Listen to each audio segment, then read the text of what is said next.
Hello, hello, hello, and welcome to episode 77 of the Rent to Rent Success podcast. And we have one of our wealth building episodes today. You know, I like to do this from time to time. Rent to Rent is a great property business for cash flow, but then what do you do with all that money to be able to grow it and to be able to have that freedom to be able to live life your way? So today I'm thrilled to be joined by Kwasi Affum. Kwasi is a dad, investment banker, and serial entrepreneur. He's someone I really take my hat off to. He's an investment genius, and he analyzes the changes on the horizon in the financial markets so that investment banks can better understand the impact on their business activities. He's passionate about investment banking and finance, and he wants to make it more inclusive, so he set up Future Banking to increase diversity. He's also founded Viable Properties, where he renovates old homes and fills them with happy social tenants. And he truly believes that everyone should have the right and opportunity to financial literacy. And that's why he founded the Slow Money Club. I first came across Kwasi through his Slow Money podcast and really advise you. It's a fantastic mix of investment insight and hip hop lyrics. So Kwasi Affum, welcome to the show. Thank you very much for that introduction, Stephanie. I'm honored to be here. Yeah, it's great to have you here. And we were talking earlier that you were part of our property game changers that we did back in last year in 2020, and we had a really long conversation then, and we talked about a lot of different aspects of your journey and in wealth and finances, but we didn't touch on so much on property. So before we step into it all today, if you can tell us a little bit about you. Yeah, sure. So as you eloquently put at the start, my name is Kwasi, and I'm a full-time banker. I'm also a full-time dad. I'm also a full-time property investor. I'm a full-time many things, but such is the life. And at the moment, I guess with COVID and the pandemic, I've had more time than I would have liked to get into more other full-time businesses, like some Amazon stuff as well. But today, as you say, I'm going to try and focus on the property stuff, which we didn't really get to speak about last time. And maybe we'll have a conversation a bit about wealth building and why I chose property as one of the avenues that I wanted to use to build wealth. Yeah, no, that would be really good. So, I know that you grew up I imagine that you sort of went to a private school. Just with you being a banker and the way you speak, everything about you just says that way. But actually, tell us a little bit about your background, just to paint the picture for people. Yeah, I mean, I'm always surprised when people think I went to a private school because I went to the opposite of a private school. You know, I grew up in a council estate not far from where I live now, actually, in Northwest London. So Chalk Hill Estate is where I grew up. I went to state schools my whole life. To be honest, the career and the industry I'm in now wasn't an option for me that I even was aware of growing up, to be honest. I didn't know about investment banking until my final year of uni. And I remember when I finished uni, and before I finished uni, I went to the job center over Christmas looking for work. And the lady at the job center, her advice to me was to get a job in the local Foot Locker or the local retail shop.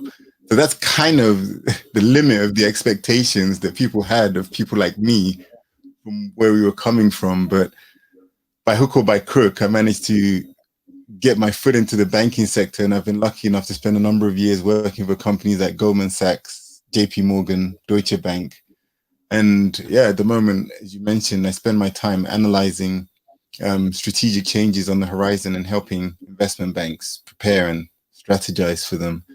Very, it's not something that I would have even known about growing up, to be honest. Yeah, and you're such a rock star at it. Can you remind us or remind me of your title, or if that's something you can share?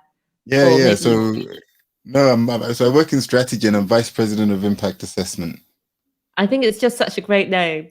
A great title to have, vice president of impact assessment. Well, It's great to have you here. And what I'd love to know is, how did you go from you're on a council estate, you've got no idea about banking, you've been advised to go and work in Foot Locker. How did you go from there to where you are today? A great question. I think so. From that conversation that I had with the lady, I left that job center, and I think the one thing I knew is that I wasn't gonna go and work in Foot Locker. Number one, because my mom wouldn't let me. Um, if I went home after everything I've done, my mom and my grandma always told me that I was gonna be a doctor or a lawyer, and I knew I wasn't gonna be those things because I hate those professions. But I also therefore couldn't end up in Foot Locker because I just wouldn't have met the expectations. So I left the job center, and I knew that actually there was only really one option because I wanted to make money. And this is about as far as I knew about finance. I wanted to make money, and banks is where the money was. So I had to go into banking. And that was basically where I started. So then I started applying for jobs in different banks, and I managed to get an internship at HSBC. It was actually through the relationship that I built with people I was there. One of my clients there got me an interview at Goldman Sachs, and I managed to get an interview at Goldman Sachs and a job without ever filling in an application form. And so, Wow. yeah, from there, I kind of built those relationships. I moved to JP Morgan. I developed my skills, kind of focusing on the things that were more of interest to me, analysis, strategy. I like really kind of thinking about things and thinking things through. So yeah, that was something that, again, as I say, wasn't thinking about it growing up. It was just figuring it out as I went along. Yeah. I love that.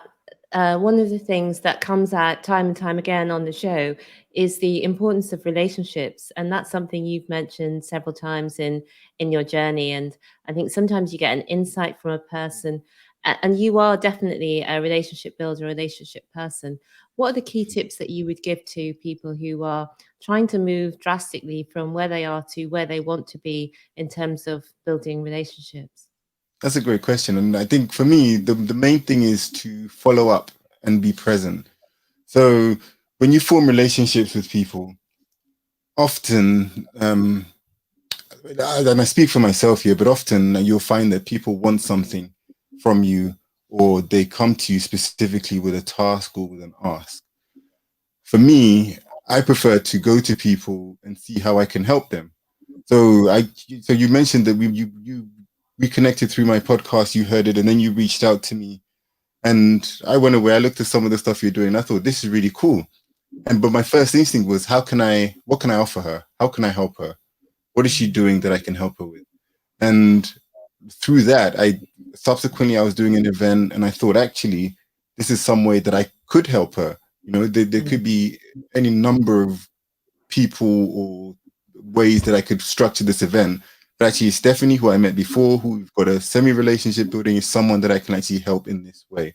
And that's what I've always tried to do. So whenever I reach out to people, I look at it in terms of what can I offer them? How can I help them? And I hope that typically that helps build rapport. And so that gets people Yeah. bought into you and thinking, actually, this isn't someone who's just going to leech off me. They actually want to contribute to me. And yeah, I Yeah. normally try and build it that way. I love that. How can I help? And that's such an important reminder because, yeah, there's so many times I'm going out with a task or an ask. So it's a great reminder to all of us really to build in more of the how can I help into everything we do, because it's not necessarily an automatic thing for most humans. It's Yeah. something that we need to consciously think about.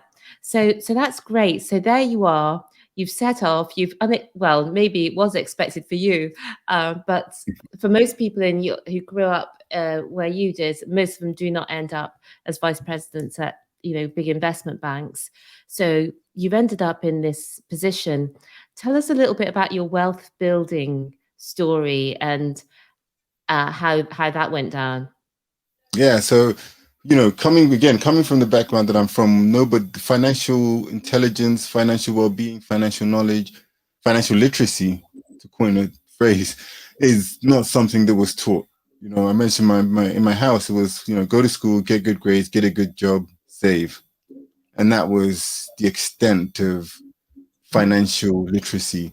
Um, so coming out and then going into, in my head, I always felt that I was going to earn a decent income. Because you know, growing up, I remember that I always used to think, I'm not going to end up in this environment when I have a family, when I have children. I'm not going to be here. And so that was kind of something that I'd always been working on, even though I didn't necessarily know what it was. But then when I started working and I was earning good money, I guess that's when the problem started. Because at this point, I don't have the intelligence or the literacy to manage the money in the right way, but I've got enough money coming in that it's plastering over any cracks. So I was able to earn money, go out, have fun, buy champagne every weekend, and you know, party and spend, you know, run up credit card debts even, because I knew that I had a decent amount of money coming in, and okay, fine, if I didn't go out for a month, I'd probably be able to pay off my credit cards. But obviously that becomes a spiral. And then, okay, actually, maybe if I don't go out for 2 months now, I could pay off the credit cards. Oh, wait, okay, maybe 3 months. So then you get into that spiral. So that definitely happened to me because I hadn't had any training, any knowledge, any kind of building. And so it got to a point where I'd been working for a decent amount of time. I was earning good money, but I didn't really have anything to show for it other than, I say I didn't have anything to show for it. I tell a lie. I had some great holidays. I had some great trips. I remember we went to South Beach, Miami, 2009. That was an epic trip. I mean, yeah, I probably spent the equivalent. I said to someone, I probably spent the equivalent of my parents when I was growing up. Our annual income, I probably spent it in 2 weeks in South Beach. Yeah, so I was just enjoying myself a bit too much, and there was a point when actually I realized that I just can't carry on. I'm building up debts. I need to have some kind of plan in terms of financial stability. I didn't have any properties at this time, and I'm entering my mid to late 20s. No properties, no anything. And you know, I had a partner, then my girlfriend, been together a long time, thinking getting married, having children, etc. So at that point, I started educating myself, which is something I've always been good at, actually, is that when I pick a topic, I drill into it. So I thought, actually, let's do this. And I read a gazillion books on the topic of finance, wealth building. I mean, I've got loads of books behind me here, and some of my favorites one are up on the shelf. They're the obvious ones like Robert Kiyosaki, Rich Dad Poor Dad. But actually, my favorite Robert Kiyosaki book is Cash Flow Quadrant, which is a great book in terms of, for me personally, that's effectively the model that I use to build wealth. So in Cash Flow Quadrant, he talks about the 4 quadrants of being an employee, an investor, self-employed, and an entrepreneur. And so for me, the key thing about my life is that you can be any of those things. So you can be an employee and make income. You can be self-employed, trade, etc. You can be a passive investor, or you can actually run a business like a CEO or a business owner. I want to be all of those things. So I want to be in all of those quadrants. Whereas I think most people want to be one. They want to move, actually. So I think most people want to move from being an employee to maybe being self-employed for a bit, to becoming a business owner, to becoming an investor, where it's totally passive. But when I learned and when I read about this, I realized actually I want to do all of these things. So it wasn't a question of quitting my job so I can do X or vice versa. It was a question of how can I balance my life so that it's holistic in a way. And one of those things was property. So looking at going back to it, when I was reading all these books, one of the things that came across very clearly to me was that you need to have a philosophy, a belief system around your investing. What do you believe about investing? Do you believe that it should be? Do you believe that it should be patient, cautious, laid back? Do you believe it should be more aggressive, more risk taking? So understanding yourself and understanding your composure, your tolerance, your appetite. I think that was something that I spent a lot of time reading books about, and then I used that to develop a framework. And through that framework, I came up with sort of something that I call the 10 Money Commandments, which is what I use really to kind of help myself always be able to look back at, and just use it in a way that allows me to keep progressing and keep building. Great. And I know that the 10 Money Commandments book, a shorter version of it is available on your website, isn't it? Yeah, exactly. So if you go to slowmoneyclub.com/10MC, you can get a copy of that. Yeah, and it goes through some of the philosophies. Obviously, people who like hip hop will know the analogy there with the Notorious B.I.G. and the 10 Crack Commandments. But this is a kind of, I'm a big hip hop fan, but this is a kind of take on that, applying that to money and what are the really the 10 key principles. And it's taken from all the books that I've read. So, for example, principle number one, as I was just saying, is don't make it about money. The key thing is that if you do something and you do it for money, if the money doesn't come, you lose motivation, you give up. I've done it. I made that mistake in my youth. And so, principles like that, not making it about money and focusing on your reason why, and then irrespective of whether the money comes, you can find passion, you can find enjoyment, and the belief really is that the money will come eventually if you keep doing something you're passionate about. Yeah, that's great. Can you give us maybe a couple of the other the 10 Money Commandments? Yeah. So one of my favorite ones actually that I think made a massive difference in terms of my wealth building. So, there was a point when I was had lots of debt, and then going from there, I think, to being able to build a multi-million-pound property portfolio without any outside money coming in, just saving and reinvesting and paying debts. And the one that really helped me in that was one of them, which is surround yourself with people who've achieved what you want to achieve. That Yeah. one is really important. And I think that the importance of role models is understated in general. I've learned this in my career. The times when I've done really well in my career professionally is when I've had really good role models. And so similarly, there's a phrase that I really like, which is you're the average of the 5 people you spend the most time with. Mm. And so if you look around yourself, you're the average of the people that you spend your most time with. Maybe look on your WhatsApp, see which groups you're in or whatever, and think about those people in those groups. You are the average of them. So one of the things that I had to do was actually for a period kind of distance myself from the people that I call friends. They're still my friends and they always will still be my friends, but I distanced myself to spend more time with people who had achieved my financial goals, people who were in business more, whereas a lot of my friends might have side hustles, but they're professional. So I spend a lot more time with people who are full-time entrepreneurs, full-time in property, full-time in business. And so yeah, that was one that I think really made a difference. And I think the third one for me was ironically get into debt. But that's good debt, not bad debt. And the importance there is that distinction because I was already in debt. I was in bad debt. I had short-term debt, credit cards, loans, leases on depreciating assets like cars. Those are bad debts. And I had a few, 5 figures worth of debts in that. Now, to be honest, I have more debt. I have millions of pounds worth of debt, and honestly, but that's good debt because that debt is actually leverage. That debt is secured against assets that are appreciating, which therefore means that the debt is being deflated away because the debt is staying the same and the value of the asset is growing. So get into debt, but get into good debt. Get into debt that allows you to leverage.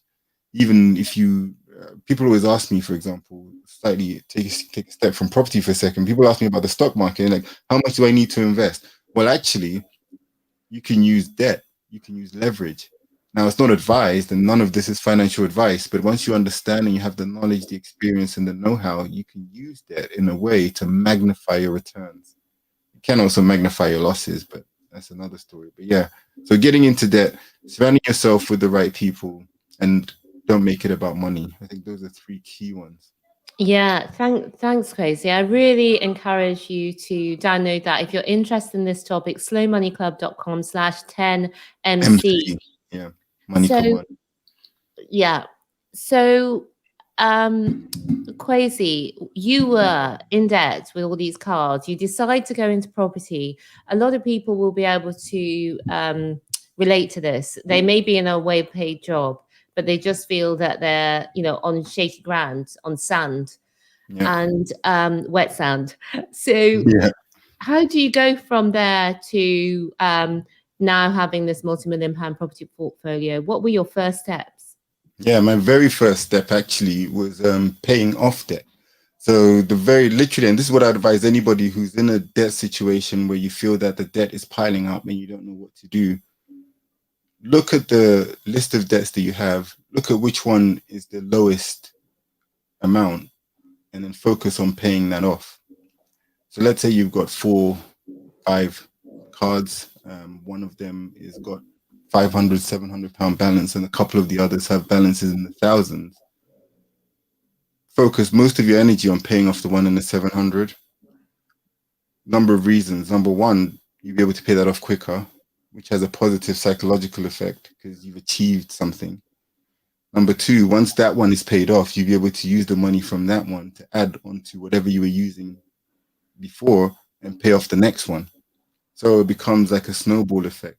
And so you have the money you're saving from not paying off the first credit card anymore, plus whatever else you have coming in, use that to pay off the next lowest one.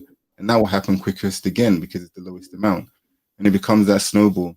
So that's what I did. And it's interesting because you then go from being in a position where you're paying off, I don't know, you're spending £2,000 a month paying off debt, to being in a position where every month you have plus £2,000 in your bank account. And that swing is not, it's not even like you're going from minus 2,000 to zero. You're going from minus 2,000 to plus 2,000. So that swing of 4,000 is really, really good, and it has a great effect. So then what I did was I then took that hypothetical 2,000 and I started investing it in the stock market. So I started investing. My focus actually was similar to property, investing in solid companies that pay a good income, dividends. Similar with property, buying in solid areas where you can make good yield. So I bought shares because it's a lower barrier. You don't have, if you're buying property, you need a lot more to pay deposit, tax, etc. Whereas you can achieve the same thing with shares, and you can use leverage, like I mentioned. So that's what I did, and I used that.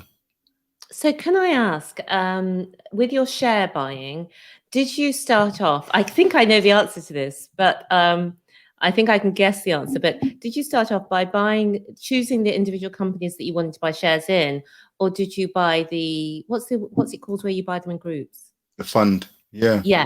Did you buy them in funds? No, I bought individual stocks. Yeah.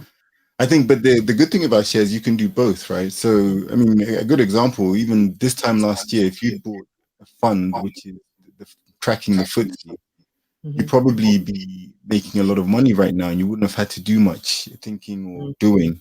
So just the FTSE tracker funds do a great job. I personally am a stock picker. So I prefer to pick individual stocks.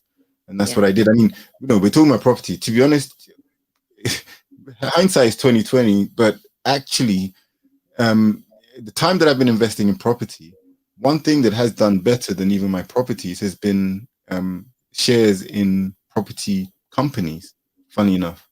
So the likes of Persimmons, the likes of Taylor Wimpey, they've done amazingly well. The house builders. What kind of percentages return are you getting on or percentage increase over what kind of years? Just to give us a flavor of what you're talking about.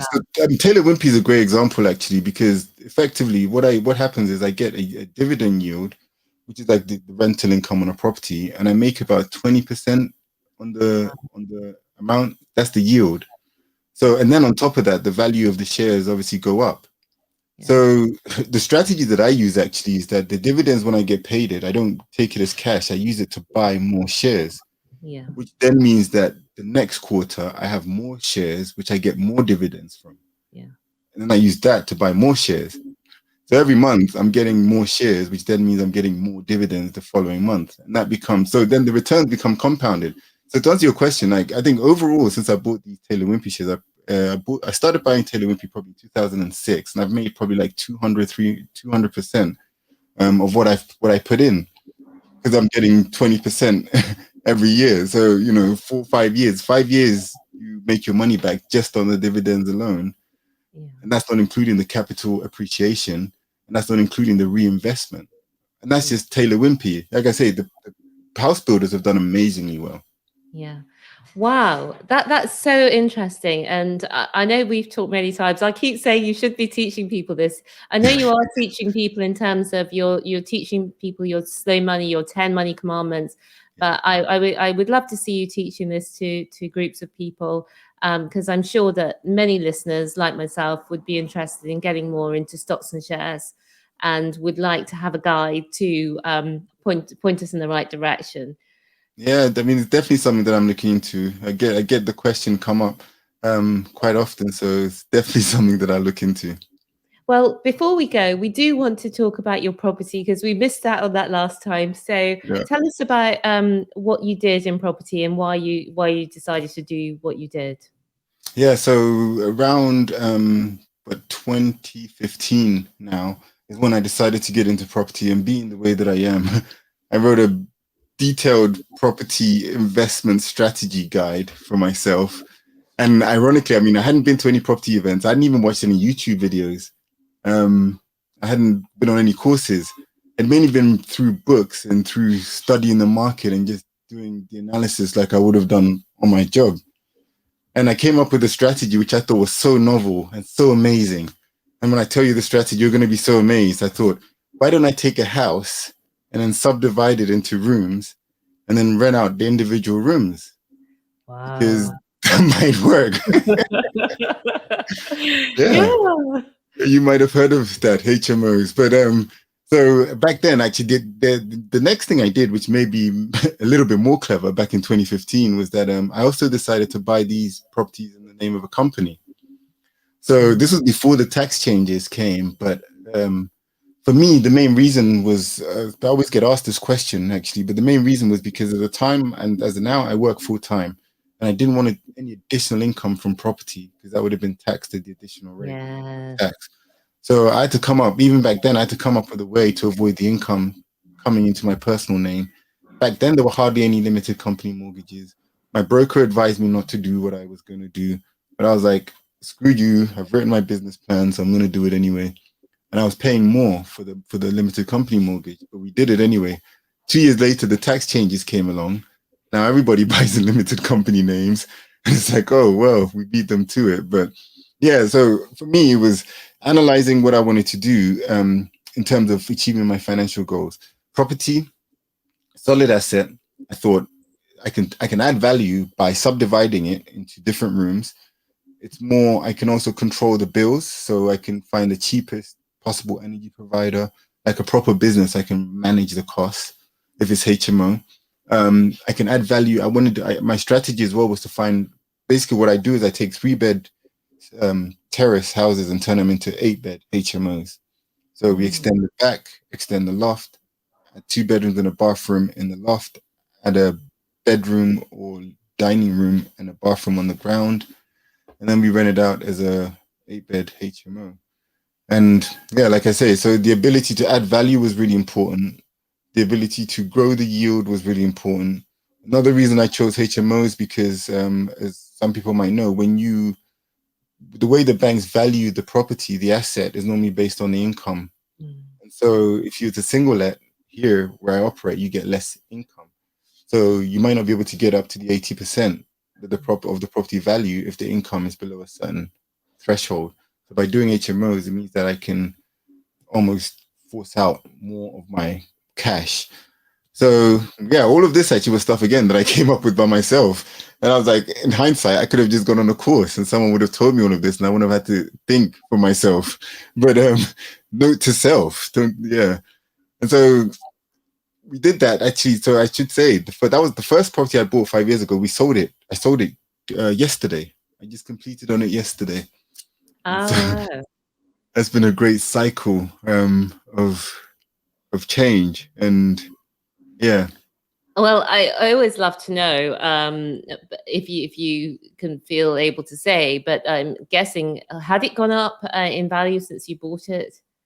Yeah, sure. And So I don't mind saying that. So I bought it in 20, almost to the day. It was March. It was March 2015, end of March. And so I paid 340 for it back then, and we just sold it for something like 427. wow, yeah, yeah, yeah, 340, 427, yeah, because it's strange times. But even so, in 6 years, it's gone up almost 100 grand. Yeah, Um, but exactly. but the basic thing about it, because I'm guessing you've spent some money on it as well, is that in the meantime, it's been paying you every month. Yeah, I It, mean, in the meantime, it's been making some decent income. Obviously, there's the capital that I managed to gain from the sale. And actually, to be honest, the irony is this is probably the property that I spent. It was my first one, so I spent the least on it when I mm, bought it. So it was mm, actually I paid the least for it. I think mm. since I paid 340 for it, it's the least I've ever paid. The average since that one has been 500. Oh, Funny wow. enough. So I paid the least for it. I did the least amount of work to it. That particular one I didn't convert to 8 bed. Ah, So I hadn't done the conversion to 8 bed on that yet. And it was a question of, do I do that now, and do I put capital into it, um, or do I take capital out and get a better return on my realizable equity elsewhere? So I would have had to spend maybe about another 20,000 on it to get it. I have a few properties in the area. To get it the same standard as one of my own other properties, I would have had to spend about 20,000 on it. yeah, yeah, That would have given me maybe an extra 4,000 a year. yeah, yeah, But actually, if I take the 80K that I can get out, 70, let's call it, and I use that somewhere else, I can probably get about 15-20% return on that investment. yeah. So, and plus, I don't know about you where you operate, but for me, one of the other reasons why I made that choice, that decision actually, is so 340 I paid for it. Rents have reduced, and actually, right now I'm getting the same rent. I was getting the same rent on this property as I was when I bought it. Mm, So yield, the for me the yield is the same because of what I paid back then, but in the current price, the yield is really compressed. mm, So also that impacts the ability to sell. If an investor is going to buy, they're going to buy based on yield. So actually, I made the call that I was going to sell now because otherwise it would be difficult for me to sell in future because of the yield. The yield mm, would drop so low that an investor wouldn't be able to buy it. mhm. So I thought actually it's a good time to sell. And I have other properties in the area. I'm not selling any other ones in the area, but this one was a great opportunity to capitalize.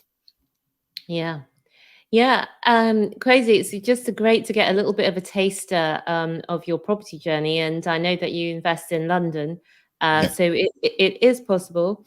And what I'd love you to give to listeners and viewers is what are your best tips or that you wish you'd been told when you were in those days before you started? Oh, can I just ask you a quick question? When was it 2015? Is that when you first started buying properties? Yeah. So it's a huge transformation within 6 years, basically, of your circumstances and your financial life. And you've done so much in that time. And yeah, is there anything I haven't asked you that we've been talking while we've been talking today that you would like to leave people with? I think to answer your question, there's to be honest, there's so many things. Every day I pick up a book and I read it, and I'm like, damn, I wish I knew this 10 years ago. You know, it's like how it would be so life changing. And I was talking to my younger bro about the same thing. I don't think he gets it, but I'm always saying to him, I wish I knew this when I was your age. He's 25. Like I really wish I knew this when I was your age, but he doesn't get it. But a few things. I mean, compound. I wish I understood the power of compound when I was younger. So compounding is the way that things double in a short space of time. Um, so if you have a pound, as I was saying earlier, and you make 10% on that pound, the next year you have £1 10. So you make 10% on that £1 10, which means that you make 11p the next year. So every year you make more without doing anything, and that's just crazy. So you imagine if you start saving at 16 versus if you start saving at 30. you have hundreds of thousands more. And this is the point that I always make to people, is that especially when you're young, especially when you don't have family to worry about, you don't have, Yeah. yeah, and more importantly, this is a point that I make to young people, you have more time to recover from your mistakes, Yeah. right? Right now, as I get older, I look at my parents, for example. My parents cannot afford to make any mistakes because they are years from retirement. I have a lot more chance to make more mistakes, but my brother has a lot more opportunities to make more mistakes. He's got 6, 7 years before he's even where I am. He's got 7 years to recover just to get to where I am. And my kids, they are young. They can make mistakes for 20 years. So while you're young, make all your mistakes. That's the key point. Take risks, make mistakes, learn from those mistakes, so that by the time you're 30, even 40, you're a lot more polished, a lot more refined. You've learned so many things, and then you can really start to build. And I always said when I was younger, I wanted to be a millionaire by the time I was 30. One thing I understand now is that a million isn't even a lot of money. Is that Yeah. and it's not gonna the things that I thought I would be able to do if I was a quote millionaire, I'm very far away from. And so it's not about having and being a millionaire, it's about understanding what you want to achieve and starting early. Yeah, those are such great pieces of advice, Kwasi. It's always great to have you on. It really is an inspiration to come from where you come, and I'm just so grateful to you for all of the assets and the learnings you put out there. And guys, the way you think and you're able to put that thinking into words in long posts and documents, and definitely do download the 10 money commandments at the slowmoneyclub.com/10mc. I think you'll love them and you get a lot out of them. But for now, thank you for watching and for listening. Thank you, Kwasi, for joining us today and My sharing pleasure. sharing your gems. Um, okay, bye for now. I will see you all again next week. And remember, believe bigger, be bolder, be a game changer. See you soon. Bye for now. Goodbye.